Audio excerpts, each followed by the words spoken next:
everybody, good to see you. Dr. Trikki here. Are you ready to learn some magic? Now for this magic trick you'll need some cards, some playing cards. Actually, make sure you have 52 in all. That'll become important later on. Like if you have jokers in there or something like that, take those out. Now this effect uses 2 stacks of cards. And what I'm going to try to do is predict which stack you will choose. Now this prediction style magic is pretty popular. I predict you will pick, I got it. Now there's my prediction. And here are the 2 stacks. Let's say, for example, you choose this stack here. And I show you the prediction. And it says, you will pick the 7 stack, right? Now look here. Over here there's just 1, 2, 3, 4 cards. But over here, 1, 2, 3, 4, 5, 6, 7. And you've picked the 7 stack. Isn't that great? Now, by now you're thinking ahead. So what do I do if they pick that one? Well, that is a good question. You still show the sign. You will pick the 7 stack. If they pick this one, you turn this deck over and you say, look inside. Do you see any 7s? And they'll say, no, I don't see any. But look here. You've picked the 7 stack. The secret explanation to this is that your preset is you put all these cards on the bottom of your deck.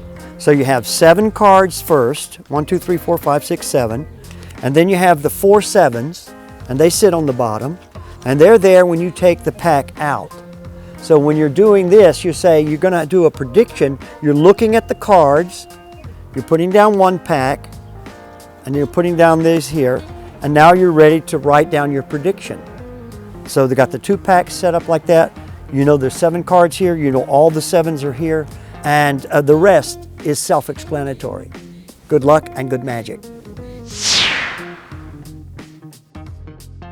The name of this trick is called the clock prediction. You're going to have your spectator take a few cards off the top and set them to the side, but not more than 10. And you could say that. Take a few cards, not more than 10. And they will cut off a few cards and set them to the side. We'll get back to that. Now you're going to count down 12 cards. 4, 5, 6, 7, 8, 9, 10, 11, 12. You're going to set these cards to the side because you don't need them. And you're going to make a little clock face here. Starting with 1, you're going to go 1 o'clock, 2, 3, 4, 5, 6, 7, 8, 9, 10, 11, 12 o'clock. Now you're going to write your prediction down. And you're going to say what you think the card will be. And you're going to write it down, fold it, and put it on the side. Like this. Now, you ask them, how many cards did you cut off to? And they say, oh, 1, 2, 3, 4 o'clock. Wow, 1, 2, 3, 4 o'clock. And you turn over the 4 o'clock, you give them the prediction, and they both match. The 3 of spades. The secret preparation for this trick is your card, your prediction is 13 cards down. So it's the 13th card from the top, right? Right there. And that's all. You just have to memorize this card or any card that you want. But I chose the 3 of spades. So I know it's the 13th card down.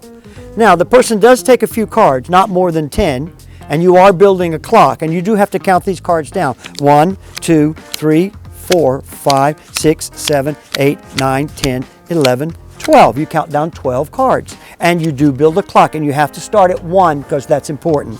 1 o'clock, 2 o'clock, 3, 4, 5, 6, 7, 8, 9, 10, 11, 12. Now we go to the cards that they cut.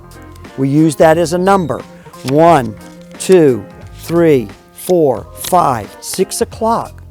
So you've made your prediction. You set it in the center. You count 6 o'clock. 1, 2, 3, 4, 5, 6. You turn over the 6.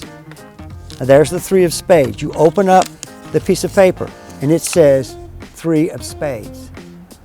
It's a great effect. It'll really surprise everybody, and it's a good follow-up to the trick we just did.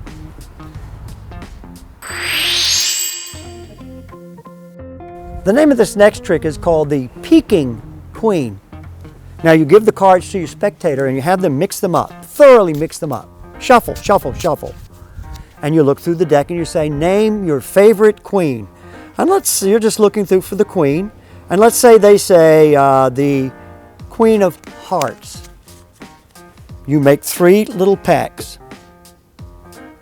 And I'll say, the Queen of Hearts is going to tell me the name of your card. Now take the card from the center and place it on top of the queen. She listens. She takes a little peek at the card. She brings it up to your ear. Oh, she says it's the 8 of spades. And you turn over the card, and sure enough, it's the 8 of spades. Now the explanation for the peeking queen is that they do shuffle the cards and they do mix them up. But the sneaky part, the part that you know, is that when you say to them, what is your favorite queen? Clubs, hearts, diamonds, and you're looking for that queen, you're also looking for the top card, whatever that top card is, and you have to memorize that top card. So as you're looking through the deck, what's your favorite queen? You look at the top card, they say the Queen of Diamonds. You say, good. Now I'm going to turn the top card over so we can see what happens. This is just for practice sake. Now you make 3 piles. You cut a little bit here, you cut a little bit there. And then you say, take the top card and put it on top of the queen, and she will tell me what that card is. And of course you know it's the 8 of Hearts because it was on top. That's the top of the pack right there. And that's the secret. It takes a little practice, but it's well worth it, and it's a big surprise in the end. The next magic card trick is one of my favorites because it seems like that the participant does everything. You set out your cards like this, you make 4 piles, 1, 2, 3, 4, and you hand these to someone and say, now put 3 cards on the bottom of this pile. 1, 2, 3. And put 3 cards on the top of each pile like this. 1, 2, 3. Now you hand the second group to someone else, and they put 3 cards on the bottom. And they put 1 card on the top of each pile. Then you go to the third one and somebody else does it. 3 cards on the bottom. 1, 2, 3. 1 on each top. And then finally you do it here. 3 cards on the bottom and 1 on the top. And you snap your fingers and you cast a shadow over the cards. And by magic, all 4 cards become 4 aces. The secret to this card trick is pretty simple. You take all 4 aces to begin with and you place them on the top. And when you do these little packs here, these little stacks, make them small and start from the bottom. So here's the aces. Let's put them facing up so we can follow them. You make a little pack here. You make a little pack there. You make a small pack there, and there's your 4 aces. So when you hand this pack out, start from this side, not that side. And 3 cards do go on the bottom, and 3 cards do go on the top. Now you've put 1 card on top of the 4 aces. Now you're going to do it again. 3 on the bottom, 3 on the top. 1 more card goes to the 4 aces. 3 on the bottom, 1 on the top. You repeat the movement. 3 on the bottom, 1 on each pack. And there you have the secret of the 4 aces. So, I hope you enjoyed those magic tricks. Now, a little insight to those. If you follow the order in which I presented them, you could preset the deck to do all of those tricks. And I'll just give you an example. And you remember how in the beginning I said I put all 4 sevens on the bottom, followed by 7 cards? And I did the 2 of hearts at the 7th card, so I recognize where 7 cards are. That's one preset. And do you remember how we did the 3 of clubs at the 13th spot? The 3 of clubs is already sitting at the spot 13. And do you remember the ace trick? Well, at some point, I have all 4 aces not even in the box. I have them down here. And there's at some point, if you look at the video, you'll see me move the deck away. When I come back, those 4 aces are on top. So it's these little connectors that make this a kind of performance that you could do from top to bottom and put on a little show. And I hope you'll do that. So good luck with that.